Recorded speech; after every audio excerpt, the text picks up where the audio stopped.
ฮลโหลสบายดีพี่น้องมื้อนี้ก็ได้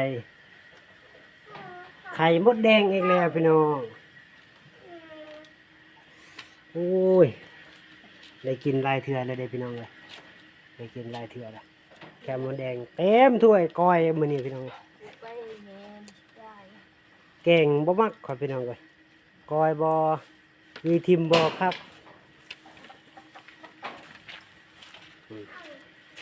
แซ่บๆเลยแมลงนี่แซ่บๆเลยนี่ก็มื้อบริกินฮัน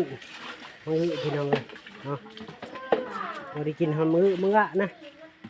นี่แซ่บๆมื้อแรงอร่อยเลยใครเคยกินอาหารสันสูงแต่สูงว่า